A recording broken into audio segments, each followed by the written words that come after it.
Heat Hawks play-in game Tuesday night. What are the keys for the Heat to win and why they should not overlook one Trae Young? Plus, could this be Trae Young's last season in Atlanta? All of that and much more coming up next. You are Locked On Heat, your daily Miami Heat podcast. Part of the Locked On Podcast Network, your team every day.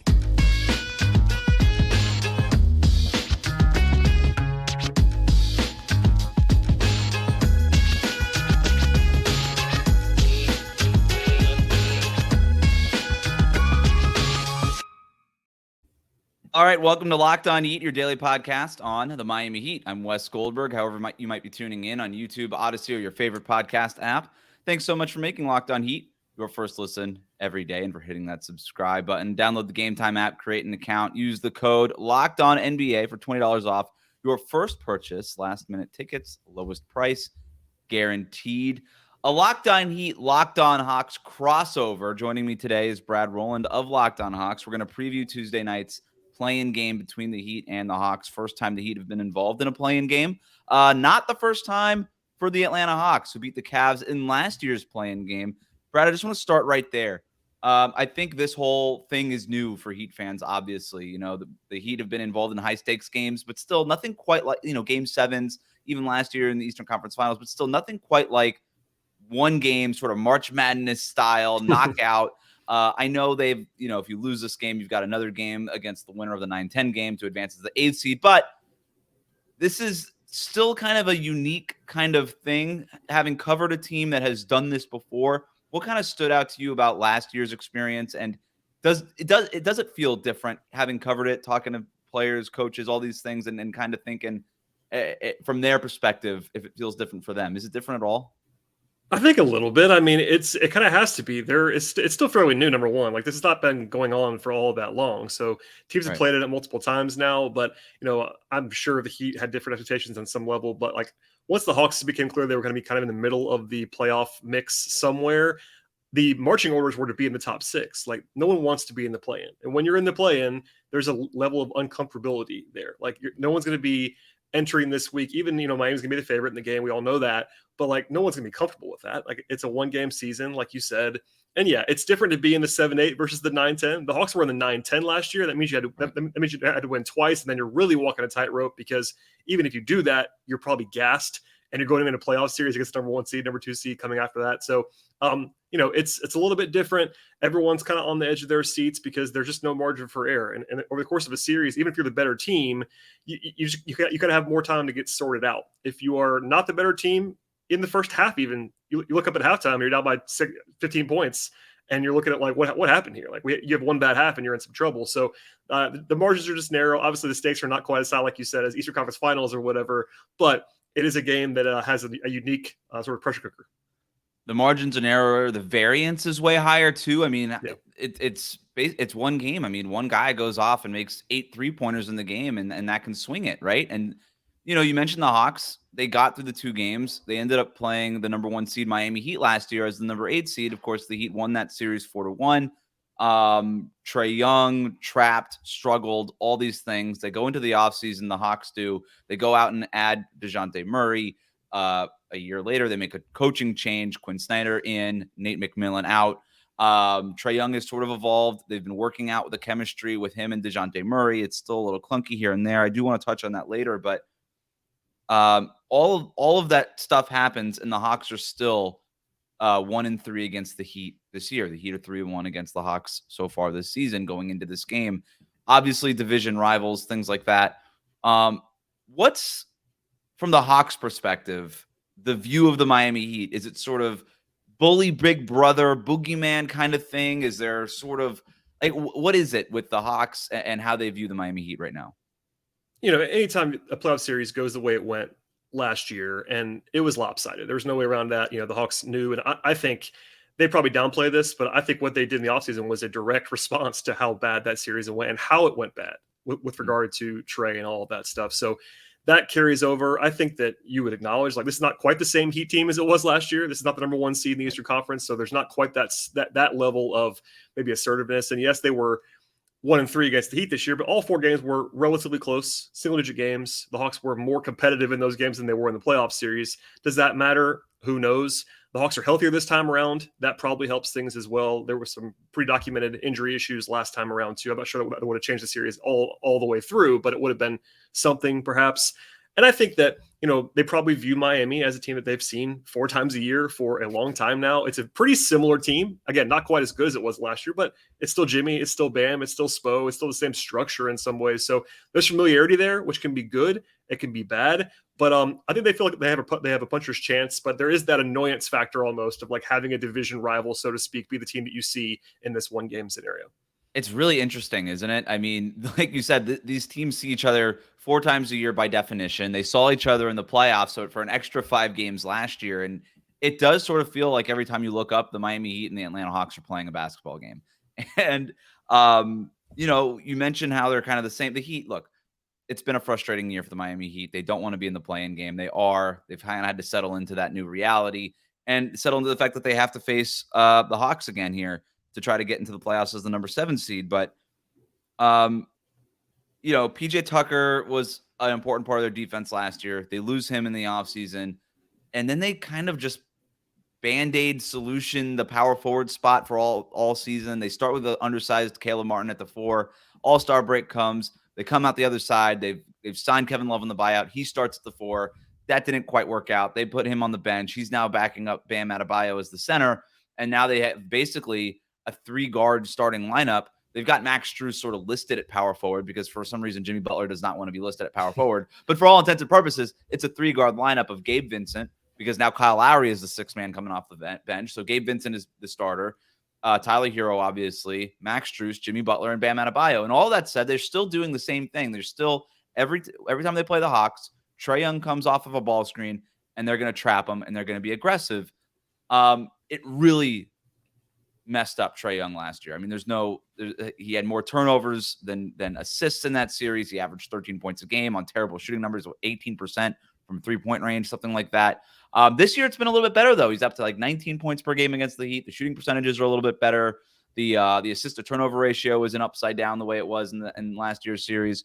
But how have you seen Trey Young sort of evolve as he's approached that? It's not just the Heat that do it. A lot of teams try to do it against him because he's so small. But how have you seen him evolve in terms of how he approaches and counters and attacks on offense when defenses are trying to trap him off those ball screens?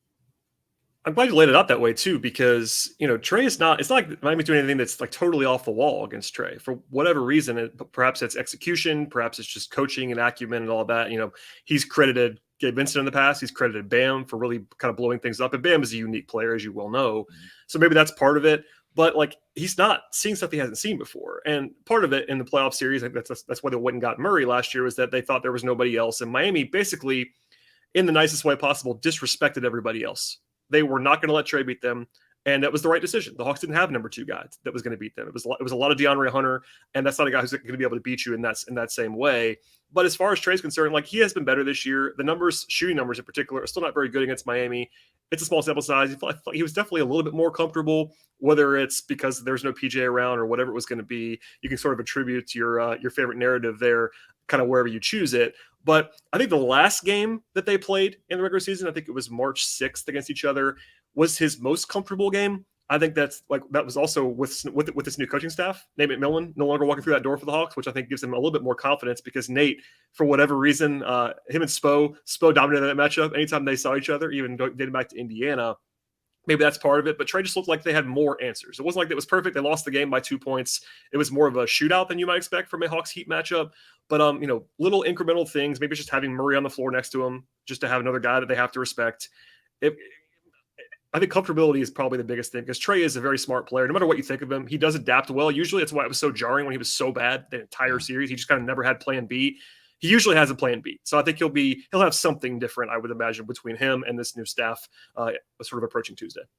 I went back and watched the film because the other interesting thing about this matchup is not a lot of teams have seen the new Hawks with Quinn Snyder. And if they have, it's one game, but not the Miami Heat. Quinn Snyder got hired and it was a little bit after that. He even had a little bit of time to settle in there. And then the Heat saw the Hawks 2 games at home in that kind of baseball series that the NBA has implemented recently. And they saw him. And so I went back and watched the film on those 2 games just to kind of get a feel for it. And one of the things that I've noticed Trey Young get really good at is just attacking earlier in the shot clock, so that when he's not really giving the defense a chance to trap and have that second defender get settled coming off of that ball screen, right? And so, they'll get him downhill. They'll even set screens closer to the basket as opposed to really up high. They'll mix up like the level of the screen a lot offensively, so that the defense doesn't really know where that screen is going to be set. Where it's like last year, it just felt like every time down the court, oh, you're going to set that screen 32 feet away from the basket. Cool, thanks. I'm already here. You know what I mean? And so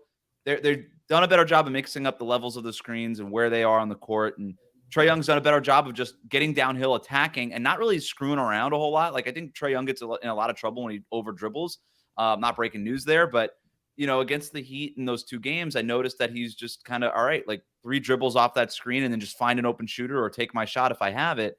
And I thought I thought that was that's going to be an adjustment, and that was like the counter. And I thought the Heat were a little ill-prepared at times for that. They ended up winning both of those games, but they had to score 128 points or 130 points in one of those games because they gave up 128 to the Hawks, which is not the way they want to beat the Hawks if they're going to win those games. So he's clearly really intelligent. Clearly, he's got great feel for the game and has made some sort of step forward in terms of how he wants to attack, specifically the Miami Heat trap, which, as you mentioned, they do execute really well. They are really aggressive. They are very physical. And I think it's different than even when other teams try to trap, even though it's kind of the same book every time you play the Atlanta Hawks. You mentioned Trae Young and DeJounte Murray there and the kind of the release valve that Murray could be. And then Quinn Snyder too. There's a lot going on with the Atlanta Hawks. And I do wonder if they're even motivated to win this game. At the same time, it's been a very frustrating year for the Miami Heat. I think it's a fair question. Which team is more motivated to even win this thing? Because it kind of feels like in a 1-game playoff, that could really matter. We're going to talk about that next. But first, today's episode of crossover episode between Locked On Heat and Locked On Hawks is brought to you by the Game Time app. Buying tickets to your favorite events should not be a stressful situation. Game Time is the fast and easy way to buy tickets for all the sports, music, comedy, and theaters near you with killer deals on last-minute tickets and their best price guarantee. You could stop stressing over the tickets and start getting hyped for the fun that you're going to have. I've used the Game Time app even before they were a sponsor of the Locked On Podcast Network. I think it's awesome. I would not call myself a baseball fan, but I enjoy going to a baseball game. I live close to the Miami Marlins arena. It's very easy to go, okay, hey, it's a Saturday afternoon. They're already in the 2nd inning. Let me check how much it would be on the Game Time app to get a ticket and get into the game. And they've got good food, good beer, stuff like that. It's just a good hang. And I've gotten tickets for like Marlins games for like $5 a pop. And my wife and I will go and have an awesome time. So highly recommend this app. It's great. We're really excited that they're partners with the Locked On Podcast Network. Forget planning months in advance. Game Time has deals on tickets right up to the day of event, even in the 2nd inning. Get exclusive flash deals on tickets for football, basketball, baseball, concerts, comedy, theater, and more. It's the fastest growing ticketing app in the country for a reason. Get images of your seats before you buy so you know exactly what to expect when you arrive. Buy tickets in a matter of seconds, 2 taps, and you're all set. Tickets are sent directly to your phone, so you never even have to dig through your email. Snag the tickets without the stress with Game Time. Download the Game Time app, create an account, use the code LOCKEDONNBA for $20 off your first purchase. Terms apply. Again, create an account and redeem the code LOCKEDONNBA for $20 off. Download Game Time today. Last minute tickets, lowest price guaranteed. All your Locked On shows are available on YouTube, Apple Podcasts, and Spotify. So make sure that you're subscribed. All right.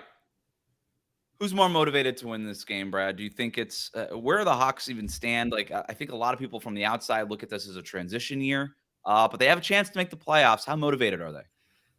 Yeah, it's really kind of fascinating. Like, nationally, you wouldn't consider this angle too much, but you're bringing Quinn Snyder in the middle of a season, really 2/3 through the season.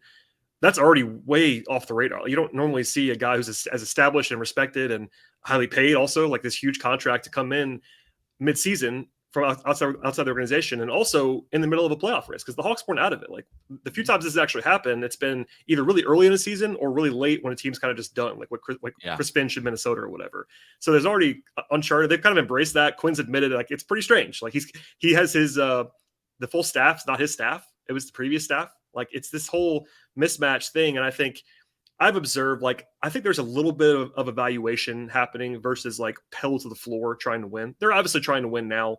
They're too invested to win now to not try to win. But I do think that Quinn is keeping at least publicly sort of a step away from everything, just to say, look, I just got here, I'm figuring it all out. Future facing comments, etc. But they do want to win. This is especially from the top down. This is an ownership group, a leadership group that, like, they get trigger happy. And if they were to, let's say, lose back-to-back playing games and miss the playoffs after all that investment, no one's going to be happy. I think maybe in the locker room, maybe in Snyder's office, he'll be okay, because they just realize, like, does it really actually matter? First round loss probably versus play-in loss, but at the top, it could really matter. So I think these guys want to win. Trey's really competitive. This is a competitive roster, and it's not that young of a roster anymore. They're still fairly young, but they're not incredibly young anymore either. So Miami's in a different spot, and I'll let you speak to that because they're not used to being here. But the Hawks did this before. They got it, but they actually won through the play-in. But it's definitely an odd situation because of all of the turmoil, maybe not in the most negative sense, but just the way that it's all changed over in the last few months and kind of a whole new direction. Yeah, I think in the Heat's perspective, they're extremely motivated. You're talking about the Hawks and how forward-looking they are, and you get it, right? They are a little bit getting older, but Trey Young is still young. We're going to talk about his future in Atlanta here in a second, but you just had DeJounte Murray. You're still sort of working that out. Obviously, the Quinn Snyder thing, the front office changes, all that. It kind of feels like this is a transition year for better or worse, and that they expect that there's better basketball in the coming seasons than what happened this year. Where with the Miami Heat, I don't know that there's a sort of a sense of how long is this going to go? How much longer of Jimmy Butler's prime do you have? It's a very sort of immediate thing for the Miami Heat. And so I think they're very motivated to get out of the plan. I think they're very disappointed to be here in the first place. But they've had to sort of accept that reality. And look, this is a team that is kind of foaming at the mouth for a chance to play the Boston Celtics. So it's not just get out of the play-in tournament. It's specifically get number 7 so that they could play the Celtics. This is not a team that typically allows itself to talk about looking ahead or what's on the other side of any game. They're very like cliche in that it's one game at a time, blah, blah, blah, even though, you and I both know that that's not necessarily true. But they have sort of allowed themselves this week or just today at practice to kind of talk about, we want the Celtics on the other side of this. So there is a motivation there, and I have no problem with it. And they should be motivated because the fact that they're here at number 7 is disappointing. And considering the talent, the high-level talent on this roster, I should say, with Jimmy and Bam, they shouldn't be here, especially because they were the number 1 seed last year, too. How do the Hawks win this one? Yeah, that's a big question, of course, I'm trying to answer. And I think if you look at even the regular season and just the way the Hawks are structured, they're going to have to score in this matchup. And it was actually, I was surprised looking back both at film and the numbers, how well they scored against Miami this year. They actually gave up a bunch of points, and you would think that after the playoff series they'd be unable to score. They actually scored fairly well. They were pretty efficient. They shot the ball pretty well against Miami this year. It didn't result in wins, but the Hawks have been even more extreme in the second half of the season. I use second half to be post-All-Star breaks, so really the last third of the season. They're like number 2 or 3 in the league in offense, and they're bottom 5 in defense. And that's kind of an old school Hawks thing, like from last year, like where they were just elite on one end, awful on the other. And I think that, like in this matchup, and you can tell me more about Miami's offense, but if you look at the structure, like Miami's been a pretty bad offensive team for a lot of this year, which is kind of surprising. If you look at their roster, it shouldn't be this bad, but that's kind of what you would think. So for the Hawks, it's kind of the same formula that they're always trying to look at. It's outscore the other team. And that's very simplified, of course. But they need Trey to be obviously leaps and bounds better than he was a year ago. They're not winning the series if Trey Young is even slightly better than he was a year ago in that series. I know this is only a 1-game sample size, and then maybe they could win it even with Trey having a bad night. But I think he's got to be better. That's very simple. And I think the Hawks, at least they're signaling that they might lean a little bit more offense. They might go with Saddiq Bey a little bit more than John Collins. They might go a little bit smaller. And that you can do that against Miami's because of what you said earlier on this podcast, even how small they go. If Jimmy's going to be your 4 most of the time, or your other 4 is Max Strus, like you can afford to go smaller than you might go against other teams. So I think maybe a high-scoring affair leans in the Hawks' direction, even though they've lost a couple of those to Miami this year. I think they probably still want to play this game fast and not grind it out because Miami is just much more well-built, particularly around Jimmy and Bam, to play that grinded-out style. I think the Hawks want to get up and go, play this one in the 120s if they can, and then that gives them the best chance to win. No doubt, right? And the Heat, like you said, they want to do the exact opposite. Yeah. They want this game played in like the 100 to 110 range, right? And I think that's probably where their sweet spot, are like really like 95 to 105 would really be the sweet spot for Miami. They made those changes to the starting lineup because their offense was so bad, to your point, and it has been trending better lately, more space around Jimmy and Bam with that extra shooter out there being Max Strus. And over the last 15 games, their 3-point percentage has gone from bottom 5 in the league to top 10 in the league. They're shooting 37% over that span over the last 15 games. And you can credit some of that to just positive regression to the mean. It was bound to happen at some point. And some of the lineup changes and the fact that they're just playing through Jimmy more, right? Like we've kind of seen playoff Jimmy Butler engaged at the end of the regular season where it kind of took a couple of rounds last year to even get there in the playoffs. And then, of course, we saw that eruption in the Eastern Conference Finals against Boston. But he's been playing like that for the most part, like probably 85% of that, 90% of that. And the Heat have been playing through him, and it's creating so many open looks for the other guys around him. And I was watching the film, and you mentioned sort of like the pace of the game and the tone of the game. To me, it's like Jimmy Butler has to set the tone for the Heat in this one. It's going to be Jimmy Butler's tone versus Trae Young's tone, right? Yeah. And that's going to be sort of the tug of war in this one. And, you know, when Jimmy, like there's a lot of soft spots in Atlanta's defense for Jimmy Butler to kind of poke at. And the one obvious one is going to be Trey Young. Every team with a big wing wants to kind of bring Trey Young into a switch and then attack him into the post and get him into the paint and go to work. And I thought the Hawks have done an okay job at trying to keep Trey Young out of those switches, or even when he does get pinned in there, kick him out with another defender or something like that. And there was this one play in the last time that these teams met where Jimmy's working, trying to get Trey Young, kind of finally gets Trey Young briefly, and then John Collins kicks him out really quick. And then it's John Collins versus Jimmy Butler. And Jimmy Butler is like, all right, you know what? I tried, but it's just John Collins in front of me. So this is what I'm going to do. And he kind of just backpedals like 2 to 3 steps and then just torpedoes his way towards the basket, takes his left shoulder and just bumps John Collins. John Collins is a big dude. Just bumps him right out of the way. Jimmy Butler does not move, and he just lays it in with like a soft layup. And I'm just like, who can do this? It's like him and Kawhi, I feel like, are the guys that know how to do this in that specific kind of way. You know, you got Embiid and Giannis that are just going to like literally just plow their whole bodies through you. But just like that level of physicality, I don't know that the Hawks have anybody that could match it. DeAndre Hunter has done a pretty good job against Jimmy Butler. But that's really like when I look up and down that roster for Atlanta, I'm not looking at anybody that Jimmy Butler is scared of. You know what I mean? And if he can kind of burrow his way into the paint and do those things and control the pace that way and then create those threes for Gabe, Vincent, Max Strus, Caleb Martin, etc., that's how the Heat win this game. And then, you know, it does come down to those guys making shots because Jimmy Butler's not going to go out there and score 50 points. That's just not his game. He's going to need his teammates to make shots. And I kind of go back to it, man. Like the variance of this game is crazy. You know, if Bogdan Bogdanović goes out for 30 points on, 8 for 13 3-point shooting, that could win the game for Atlanta. And now Miami's having to play a 9-10 game on Friday. So we can hash out the matchup as much as we want. But at the end of the day, I hate to say it, but it doesn't feel like it's just sort of like, I don't know. We'll see. It's one game, right? Like the variance could just take over in this one.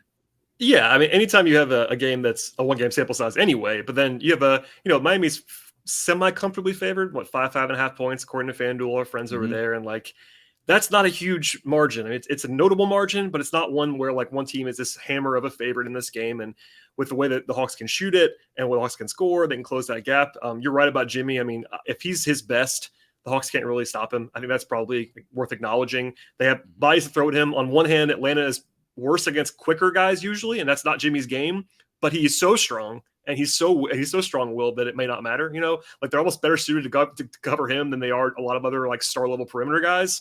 But that might just be neutralized if he has it going. So, I think that certainly there's an element of a shrug at the end of this thing. Every preview that I've done so far, it's kind of like, well, the Heat are probably a little bit better. They're playing at home, but if the Hawks go out and shoot 45% from 3 in this game, like they obviously can win. It's not like they can't win. Even the biggest Heat homer probably acknowledges the Hawks can win this game. It's not like it's this 7. It's not a 12-game series or 13-game series. Like it's one night, and if things go wrong for either side, it can snowball for you. Heat fans really feel like they own the Atlanta Hawks, and they have. I get basically. It. Yeah. You know, they've won 8 of the last 10 times that these teams have met. The Heat have won, or whatever, 7 of the last 9. I'm bad at math. It's a theme here on Locked On Heat. But in that respect, they have. But I just wrote a whole thing about this at allyoucaneat.com, like an in-depth preview that basically was like, just don't overlook the Hawks, right? Like this isn't a walkover. Like Trey Young is really freaking good. DeJounte Murray is dangerous. The the one win that the Hawks have this season over the Heat, DeJounte Murray went out and scored like 28 points or something like that, 27 points, something, and just went off. And there's times where DeJounte Murray kind of made Bam Adebayo uncomfortable defensively, which is not really a thing that happens anymore. And DeJounte Murray got the better of him the last time these two teams met a few times. So there's weapons that the Hawks have. I don't think that he can overlook them. If I had to make a pick, I would pick the Miami Heat to win this. It's at home. It's Jimmy Butler and Bam Adebayo and Eric Spoelstra. I just trust them more than I just trust the Atlanta Hawks. So I would go with them if I had to make a pick, but that doesn't mean anything. You know what I mean? So, Yeah. all right. Reports indicating that maybe this could be Trey Young's last season in Atlanta. We're going to ask Brad if he buys into that and what could happen this offseason for the Hawks. That's coming up next. But first, today's episode of Locked On Heat and Locked On Hawks is brought to you by our friends at PrizePicks. Daily fantasy made easy. All you have to do is pick 2 to 5 players, and if they're going to score more or less than their PrizePicks projection, you can win up to 10 extra money on any entry. And the best part, no competing against other people. It's just you versus the projections that are available. PrizePicks offers projections on any sport that you watch, including the NBA, NFL, Major League Baseball, NHL, PGA, college football, men's college basketball, women's college basketball, soccer, and so much more. Entries can be made in 60 seconds or less. It's that easy. They offer safe and fast withdrawals, and they're currently operational in over 30 states and Canada. Download the PrizePicks app or go to prizepicks.com to sign up and play daily fantasy sports. First-time users can receive a 100% instant deposit match up to $100 with the promo code Locked On. So if you deposit $100, PrizePicks is going to give you $100 to play with. If you deposit $50, PrizePicks is going to give you $50. Don't forget to enter the promo code Locked On at sign up for an instant deposit match up to $100. PrizePicks, daily fantasy made easy. All right, let's get to it. Kevin O'Connor of The Ringer reporting on Monday morning that the Atlanta Hawks have the green light to do whatever it wants with the roster, quote, which includes considering trade opportunities involving all-star point guard Trey Young, end quote. That's directly from O'Connor's article. Brad, let's just jump right in. What do you think about this? Do you buy it? Does it make sense to you? The almighty question there, obviously. I think it's interesting. Everything about this is interesting. The timing is interesting, right before the play-in and right after the regular season. There was the flurry, I'm sure you remember this, early in the season where you had the sort of, I think it was a Chris Haynes report. It was kind of like Trey could be the next guy to ask out if so-and-so and so-and-so and so happens. Right. No one's gone as far as to like actually report that Trey is unhappy to ask out. And my party line, and this still is the case now as a general response, is like, I don't think the Hawks are in a place where they would trade Trey Young unless Trey Young wanted to be traded. Could that change? It could. I'm not going to say it's never going to happen the other way around, but all indications that I've ever heard still to this point is that ownership on down, they're tied to Trey Young. And they made a big splash when they traded him in the first place. They're invested in him. He's their guy.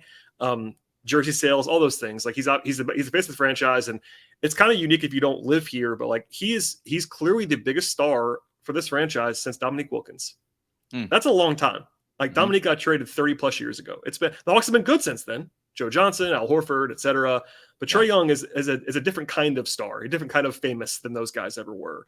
And I think that generally, I mean, you know this, how many times does a guy with the profile of Trey Young get traded without wanting to be traded? It just doesn't happen very often.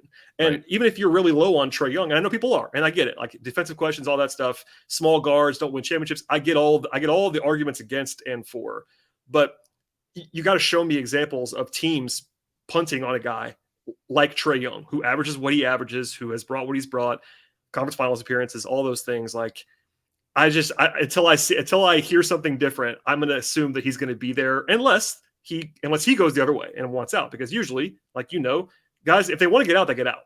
So that's the other thing. So, but the reporting here from KOC was more like maybe the Hawks move on. And I kind of don't buy. I'm not saying he's wrong. I don't buy it.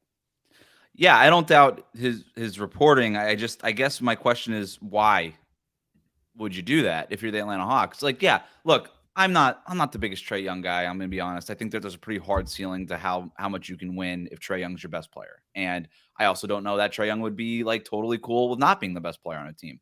But that can change. That's just based on what we know of Trey Young so far, however old he is now, 23, 24, whatever. So, That stuff can change, but so far, I don't know. Like even if you're the Hawks front office and you go into the offseason, like what are you gonna do? Reshuffle by trading Trae Young and just sort of build around? Like I like DeJounte Murray, but you're gonna build around DeJounte Murray and Onyeka Okongwu? Like, is that the plan? You know, if you trade Trey Young, obviously whatever you get for Trey Young back could be good, but like, I don't know. I saw some like Bleacher Report aggregate. I don't know how true this is, like, and even the aggregate, but it was like Tyler Herro and Duncan Robinson in a first for Trey Young. Like, I'm like, okay, like I don't care how upset Trey Young is. Like, they're not doing that. So, there's no way. And yeah, that's the other part of this. It's so entertaining to me as I try to be pretty neutral about these things. And like, even if you said, okay, we're going to trade Trey, which the machinations of that would be interesting. Like, do you just like kind of put him up for sale? Like, do you call around the league and say, all right, make your best offer for Trey Young, or do you try to do it quietly? That's the other thing. Like, do you want to just make it a smaller pool, or do you want to get your best offer? But I've yet to see a realistic. I mean, if you just assume he's going to get traded, what's it going to be back? I mean, I agree with you. I mean, DeJounte Murray is a nice player. He's not a number one on a good team. I think we can probably agree on that. Yeah. So what's your plan? It would have to be a full like Utah Jazz style like blow up. You're trading, but they're not going to do that. And they're not. Murray.